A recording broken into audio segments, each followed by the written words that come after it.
Today I was just taking a walk within my beautiful kitchen garden, and as I was going through the garden and looking at these flowers as they blossom up, and I realized that they blossom up, then in a few weeks they die. And that one gave me an insight of our lives, that we have our lives and we don't live here on a permanent agreement. Our life has a sense of urgency on this planet, that we are going to die. And so no matter how beautiful you are, no matter how cute you are, no matter how rich or poor, or how much greens you put in your stomach, you will never live this life alive. You will die. You will die at some point. And so it's very, very important as we look at our lives and we look at our goals and dreams, and we ask ourselves, what mark do we want to leave on this planet? What legacy do I want to leave behind me? What impact, what blueprint do I want to leave behind me? And so it's very, very important and very necessary for us to come to a whole new perspective of life and to a whole new different understanding that our life has value and our life has meaning based upon being raised in a very hostile culture, a culture where we are more of told of what we can do rather than what we can. So it's very important for you to just realize that your life has meaning and your life has value, and you put yourself in a position that you hold value and you hold a higher vision of yourself and hold that purpose and carry that purpose within you. And it is that you need to be aware of, that you came here for something and for a greater mission on this planet Earth. It's a true matter of the fact that we will never live this life alive. We will die, and you will soon die. And it's a matter of urgency living on this planet. And so it's very important for us, as you look at your life and you look at your dreams and goals, and ask yourself, what mark do you want to leave on this planet? What legacy do you want to leave behind you when you leave this planet? What impact, what blueprint do you want to leave behind you as you leave this planet? You know, you are not on this planet on a permanent agreement. It's a matter of urgency, you living on this planet, and therefore it's very important for you also to live it with a matter of urgency, or with a sense of urgency, that you want to accomplish the purpose that you came in here to do. And once you're done with that, you're gone. You're gone. And so it's very important that you start to hold a higher vision of yourself and understanding that your life has meaning on this planet. And I believe that we all came here with something. We all showed up with something to come and offer to the world. And that thing that you came to offer to the world, no one is going to offer it. You came with your own uniqueness and resources and greatness and talents and skills and ideas, most of which no one ever have them on this planet. You are unique on by yourself, and no one resembles you. No one can sing like you do. No one can speak like you do. No one can cook the way you cook. No one can raise your children and raise them like you do, and teach them to be better citizens, and teach them to have higher self-esteem like you do. No one can start the company that you came here to start. And so all these resources, you came with them.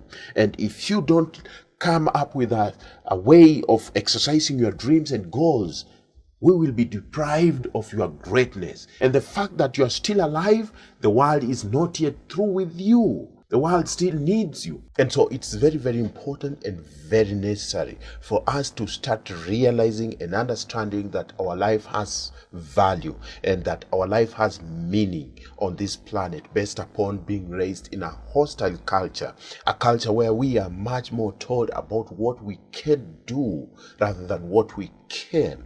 And so I believe that you have all the energy, you have all the capacity and the ability to achieve all the successes that you want, the ability to make a mark on this planet. Because you came here with all the resources and you have greatness within you. And it's not a question of how can I do it?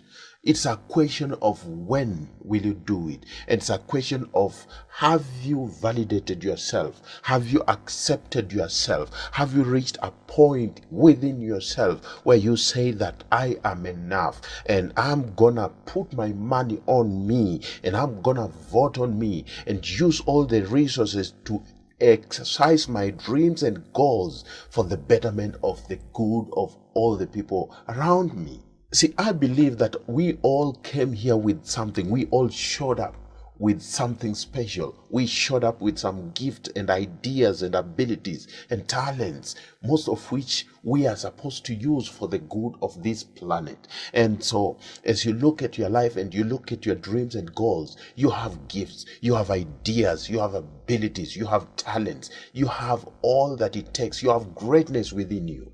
And so as you look at your life and you look at your dreams and goals, find what is that is so great within you that you believe that you came here to offer. If you came here and you feel like singing is all you got, and then that you can only inspire people through those rhythmic words that you have, then use it to inspire the world. If you feel like writing books is what you call your gift, and that just expressing your ideas and inspiration through written words, then use your gift to inspire the world. If you feel like just talking to people is what you've got and you just want to craft your words and inspire people, then use your gift to inspire the world.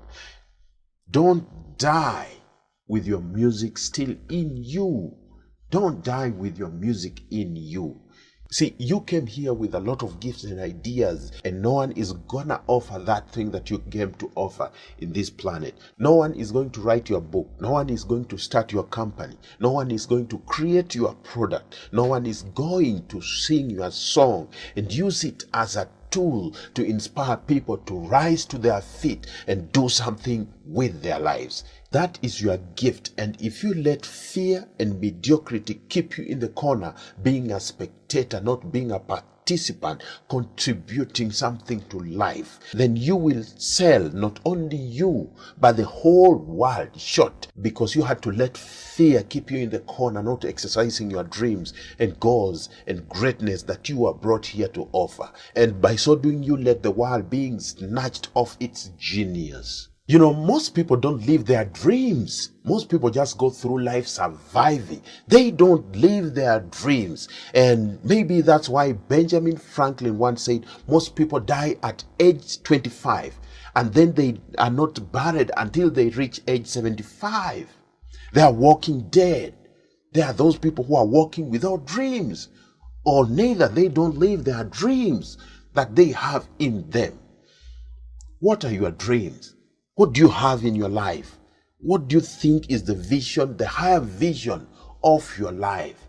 Find that thing and start living your dreams. I remember Howard Thurman, a guy who was the mentor of Martin Luther King Jr., to Mahatma Gandhi, to Nelson Mandela. And he said something very important. He said, the ideal situation for a man or woman to die is to have their family members praying by them as they cross over. But imagine, if you will, being on your deathbed and standing around your bed are the ghosts of the dreams, the ideas, the abilities, the gifts, the talents given to you by life, that you, for whatever reason, you never pursued those dreams. You never acted on those ideas. You never pushed towards those goals. You never wrote those books that you came to write. You never started that company. And there they're standing around your bed, looking at you with large, angry eyes as you take your last dying breath, saying, we came to you, and only you could have given us life, and now we must die with you forever. Maybe that's why Harriet Beecher said, the bitterest tears shed over the graveyard are for those words left unsaid and for those deeds left undone.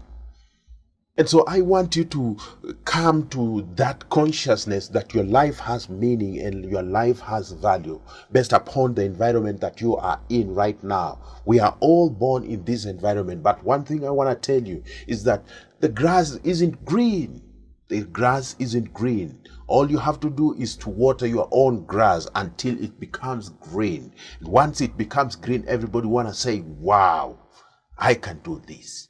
I can do this too. And the bottom line is that you can do it. You can do it and leave a legacy and leave a mark on this planet.